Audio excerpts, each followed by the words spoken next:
बिल्कुल अमिताभ जी, ऐसा लग नहीं रहा है, ऐसा लग रहा है एक मित्रता का जो भाव है जिसका जिक्र प्रधानमंत्री नरेंद्र मोदी ने अपने संबोधन में भी किया कि किस तरह से अब भारत अमेरिका की ये दोस्ती अमर है, किस तरह से और ज्यादा मजबूत होने के पड़ाव पर है। वही मजबूती का जो पड़ाव है वो इस तस्वीर के जरिए भी नजर आ रहा है। पीएम मोदी का काफिला यहाँ पर रुकता है, जैसे एक दोस्त दूसरे दोस्त से मिलता है खुले दिल से, गर्मजोशी के साथ में। बिल्कुल एक जो नेचुरल एक्सप्रेशंस है वो इस वक्त यहाँ पर तीनों के ही चेहरे में नजर आ रहे हैं। प्रधानमंत्री नरेंद्र मोदी थोड़ी तेजी के साथ सीढ़ियों को चढ़ते हैं और यहाँ पर दोनों ही जो बाइडेन और उनकी पत्नी जिल बाइडेन उन्हें अंदर की तरफ यहाँ पर ले जा रही हैं।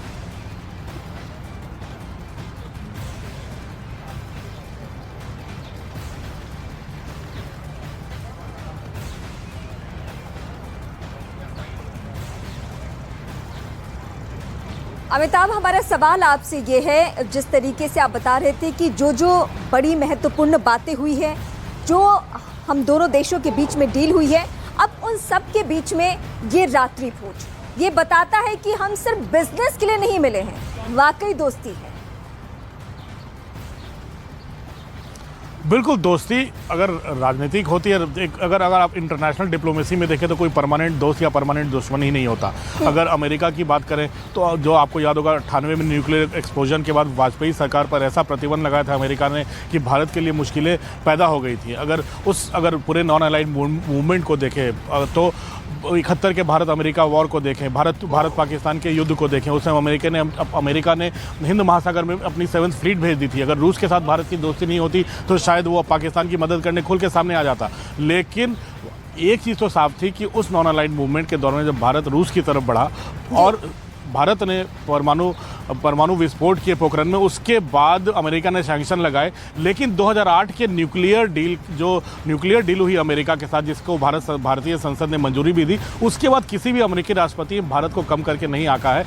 और लेकिन प्रधानमंत्री मोदी ने आने के बाद एक जो सीधा प्रो अमेरिका रुख दिखाया था कि अब राजनीति में या कूटनीति में कोई परमानेंट दोस्त दुश्मन नहीं होता। अगर वो रूस जाएंगे तो अमेरिका से भी दोस्ती बढ़ाएंगे। जहां भारत का हित होता है वहां उस हित को साधने के लिए वो जरूर उन नेताओं से बात करेंगे। लेकिन ये उन्होंने कूटनीति का बहुत अच्छा मसला उठाया। लेकिन सबसे बड़ी बात है प्रधानमंत्री की, वो जो व्यक्तिगत रूप से जो संपर्क और संवाद स्थापित करते हैं नेताओं के साथ, वो भी उनकी चीज़ों को काफ़ी आसान बना देता है। अमिताभ जी, क्या आपको लगता है अब क्योंकि स्टेट डिनर का आयोजन हो रहा है और इसका जो पड़ाव है वो आगे बढ़ भी गया है, बड़ी हस्तियां हमने शिरकत करती भी इस दौरान देखी हैं, इस बीच आगे का क्या कुछ पूरा कार्यक्रम रहने वाला है और कितनी बड़ी तस्वीरें नजर आने वाली है अमेरिकी जमीन से भारतीय प्रधानमंत्री नरेंद्र मोदी के कार्यक्रम को लेकर? देखिए, आज ये आखिरी कार्यक्रम आज का, क्योंकि सुबह से प्रधानमंत्री लगातार, आपको याद होगा, सुबह व्हाइट हाउस लॉन्च में आज सुबह ही से आपको 6 बजे सुबह जो अमेरिकी समय अनुसार लोगों की भीड़ लगनी शुरू हो गई थी। और प्रधानमंत्री जब 10 बजे पहुंचे थे तब तक वहां कम से कम 10,000 लोग जुट चुके थे व्हाइट हाउस लॉन्च में। और ये एक बहुत बड़ा मौका था जब प्रधानमंत्री ने कहा कि देखो, मैं जब सिर्फ एक अमेरिका घूमने आने वाले टूरिस्ट की तरह 3 दशक पहले आया था तो व्हाइट हाउस को बाहर से देखा था। अब मैं प्रधानमंत्री बन गया हूं तो 7 बार अंदर से आया हूं, लेकिन पहली बार इतनी बड़ी संख्या में भारतीयों को व्हाइट हाउस लॉन्च में देखा है। यह भारत की और इंडियन डायस्पोरा की बहुत बड़ी उपलब्धि है, ये भारत की बढ़ती ताकत है। और जब व्हाइट हाउस के साउथ लॉन्च में जब राष्ट्रगान जन गण मन बजा था तो पूरी की पूरी भारतीय इंडियन डायस्पोरा, जितने भारतीय थे, सब भारत का झंडा हिलाते हुए उस राष्ट्रगान में साथ शिरकत गाना गा रहे थे। तो वो राष्ट्रगान गा रहे थे, तो ये बड़ा रोमांचक मौका था प्रधानमंत्री के लिए भी, भारतीय डायस्पोरा के लिए भी, और भारत की जनता को भी संदेश था कि 140 करोड़ भारतीयों को जो रिप्रेजेंट कर रहा है और जो भारतीय समुदाय के लोग यहाँ पर हैं वो कितने अब मजबूत हो चुके हैं, जो व्हाइट हाउस में अब राष्ट्रगान बज रहा है। तो ये संदेश है प्रधानमंत्री का, और दोनों देशों के बीच अब काफ़ी संबंध अब सुधरते जा रहे हैं। ठीक है, हम एक बार फिर से आपका रुख करते हैं।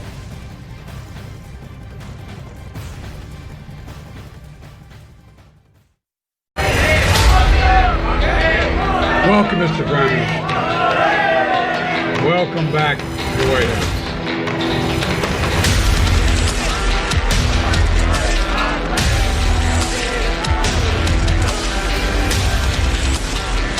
Exciting, and we want to express our gratitude to the Prime Minister.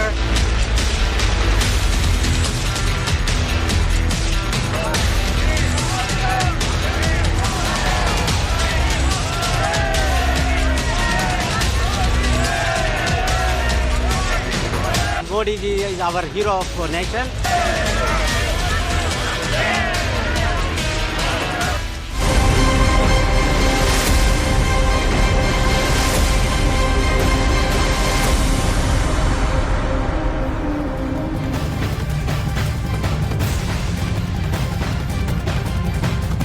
PM Modi का अमेरिकी कांग्रेस में जोरदार स्वागत किया गया। जैसे ही पीएम कैपिटल हिल पहुंचे, वहां सभी सेनेटर्स ने तालियां बजाकर उनका स्वागत किया। मोदी मोदी के नारे लगाए गए और पूरा अमेरिकी संसद मोदीमय नजर आया। प्रधानमंत्री के संबोधन के दौरान भी सेनेटर्स ने कई मौके पर खड़े होकर उनका अभिवादन किया। पीएम ने अपने संबोधन में भारत अमेरिका की दोस्ती पर बात की, भारतीय लोकतंत्र और उसकी विविधता पर चर्चा की।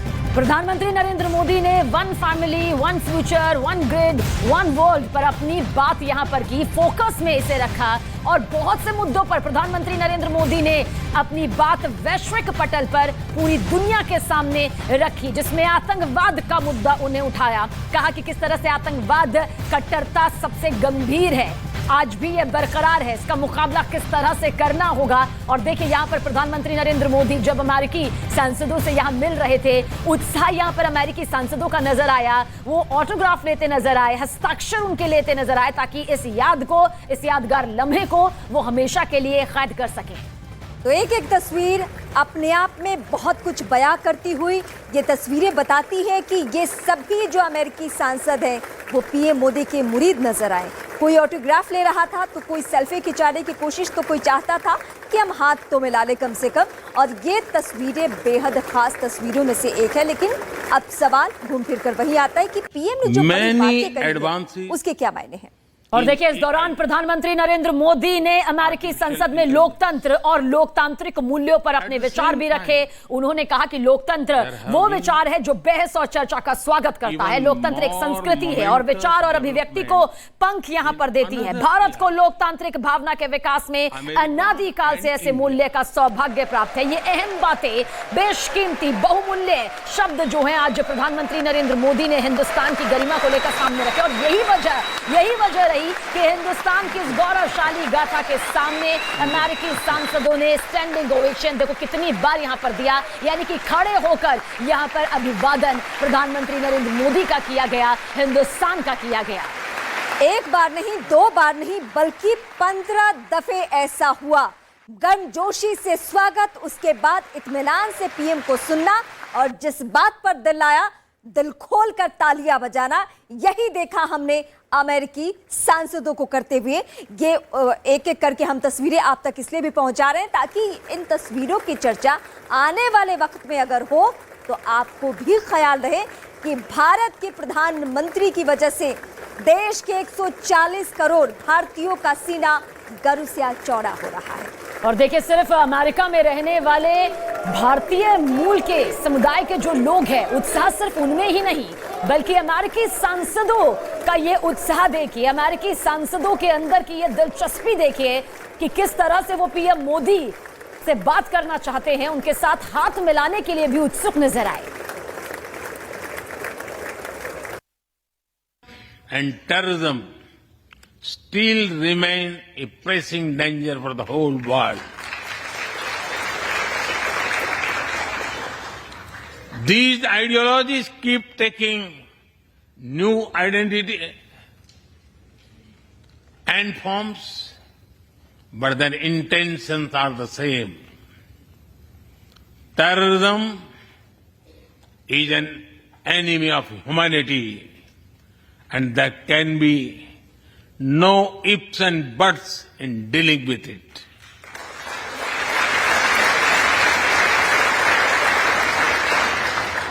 We must overcome all such forces sponsoring and exporting terror. Mr. Speaker and distinguished members, the beauty of democracy is the constant connect with the people, to listen to them and feel their pulse. And I know this takes a lot of time, energy effort, and travel. It is a Thursday. Through the long and widening road that we have traveled, we have met the test of friendship. A lot has changed since I came here 7 summers ago. But a lot has remained the same, like our commitment to deepen the friendship between India and the United States. Mr. Speaker and distinguished members, the beauty of democracy is the constant connect with the people, to listen to them and feel their pulse. And I know this takes a lot of time, energy, effort, and travel. It is a Thursday. We have over 2,500 political parties.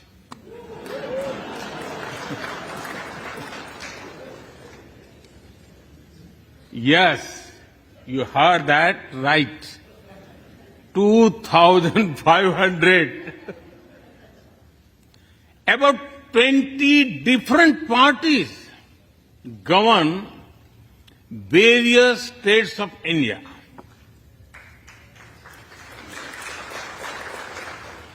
We have 22 official languages and thousands of dialects, and yet we speak in one voice. I first visited the US as a Prime Minister. India was the 10th largest economy in the world. 10th. Today, India is the 5th largest economy.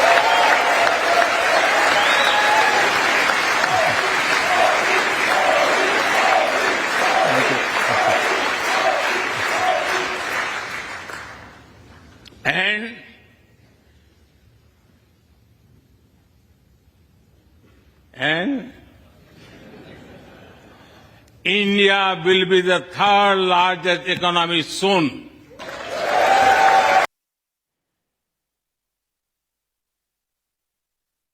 और ये PM की तस्वीरें हम दिखा रहे हैं, अमेरिकी सांसदों के बीच की ये तस्वीरें हैं। ये तस्वीरें बहुत कुछ बयां कर रही है। इन तस्वीरों की चर्चा अलग अलग तरीके से होगी, लेकिन जो हमें देखकर समझ में आ रहा है वो यही कि सबकी भावना पीएम मोदी के लिए एक ही तरह की है, चाहे वो प्रवासी भारतीय हो या फिर अमेरिकी सांसद। सब चाहते हैं कि पीएम से हाथ मिला ले, सब चाहते हैं कि पीएम का ऑटोग्राफ ले ले याद के तौर पे, और सब चाहते हैं कि एक सेल्फी हो जाए। यानी विश्व नेता के तौर पे पीएम अब स्थापित हो चुके हैं। देखिए, यादें धुंधली हो जाती है, लेकिन जब तस्वीरें सामने आती है तो उन्हीं यादों को तरोताजा कर देती है, और यही वजह है कि सेल्फी के जरिए, फोटो के जरिए इस ऐतिहासिक लम्हे को कैद करने की कोशिश।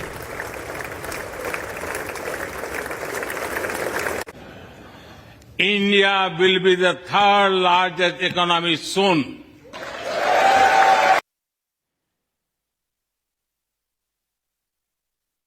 और ये पीएम की तस्वीरें हम दिखा रहे हैं, अमेरिकी सांसदों के बीच की ये तस्वीरें हैं। ये तस्वीरें बहुत कुछ बयां कर रही है। इन तस्वीरों की चर्चा अलग अलग तरीके से होगी, लेकिन जो हमें देखकर समझ में आ रहा है वो यही कि सबकी भावना पीएम मोदी के लिए एक ही तरह की है, चाहे वो प्रवासी भारतीय हो या फिर अमेरिकी सांसद। सब चाहते हैं कि पीएम से हाथ मिला ले, सब चाहते हैं कि पीएम का ऑटोग्राफ ले ले याद के तौर पे, और सब चाहते हैं कि एक सेल्फी हो जाए।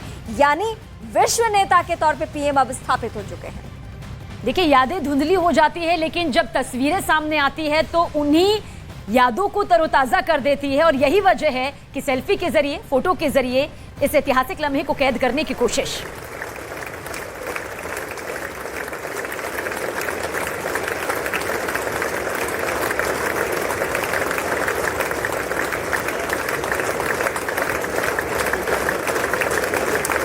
तो अमेरिकी संसद की ये सबसे खास तस्वीरें उस वक्त भी सामने आई जब प्रधानमंत्री नरेंद्र मोदी ने अमेरिकी कांग्रेस के दोनों सदनों को संबोधित किया और उसके बाद वहां मौजूद सांसदों के साथ देखिए बातचीत की, क्योंकि ये वही सांसद है जिन्होंने 15 बार प्रधानमंत्री नरेंद्र मोदी के संबोधन के दौरान उन्हें अभिवादन किया और ये बताया कि वो किस कदर उनके साथ खड़े हुए हैं और उसके बाद हाथ मिलाते हुए पीएम मोदी।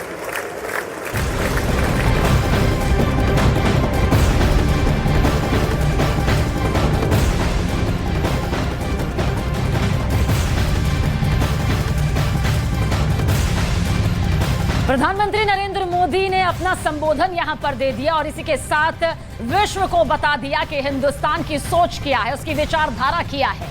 मानवाधिकार के सवाल पर पीएम की दो टुकाई सामने। भारत के डेरे में लोकतंत्र है, भारत में जाति धर्म पर भेदभाव बिल्कुल नहीं होता। दरअसल ये उस वक्त पीएम ने कहा जब एक अमेरिकी पत्रकार ने उनसे सवाल किया धर्म जाति को लेकर, तब प्रधानमंत्री नरेंद्र मोदी ने दो टूक करके पूरे विश्व को ही ये संदेश दे दिया।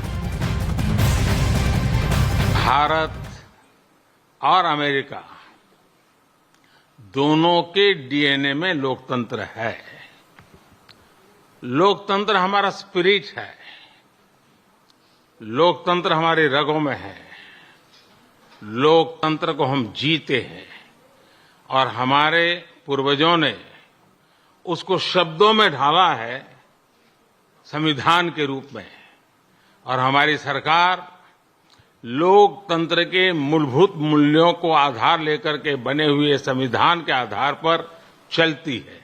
और हमारा संविधान और हमारी सरकार, और हमने सिद्ध किया है डेमोक्रेसी कैन डिलीवर, और जब मैं डिलीवर कहता हूं तब कास्ट, क्रीड, रिलीजन, जेंडर, किसी भी भेदभाव को वहां जगह नहीं होती है। और जब हम लोकतंत्र की बात करते हैं तब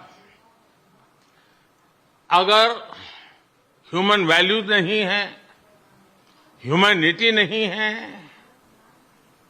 ह्यूमन राइट्स नहीं है, फिर तो वो डेमोक्रेसी है ही नहीं।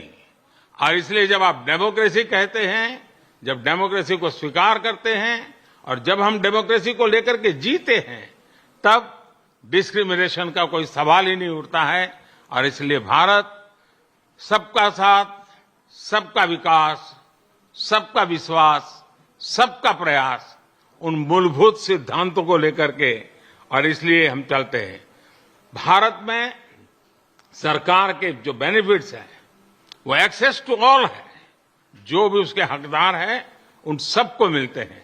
इसलिए भारत के लोकतांत्रिक मूल्यों में कोई भेदभाव नहीं है, न धर्म के आधार पर, न जाति के आधार पर, न उम्र के आधार पर, न भूभाग के आधार पर।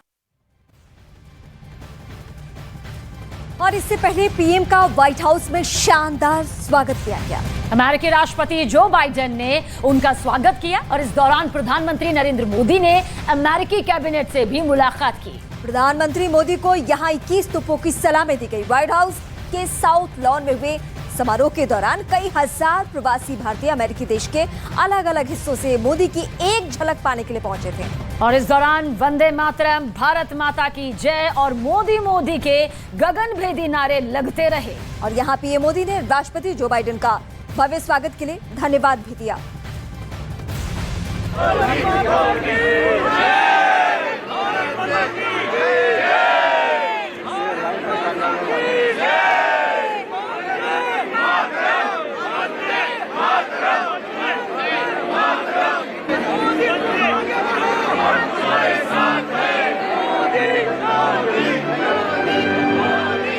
भारतीय समुदाय के लोग अपने टैलेंट, कर्मठता और निष्ठा से अमेरिका में भारत की शान बढ़ा रहे हैं। आप सब हमारे संबंधों की असली ताकत है। आज आपको दिए गए सम्मान के लिए मैं राष्ट्रपति बाइडेन और डॉक्टर जिल बाइडेन का हृदय से अभिनंदन करता हूं। उनका जितना धन्यवाद करूं उतना कम है।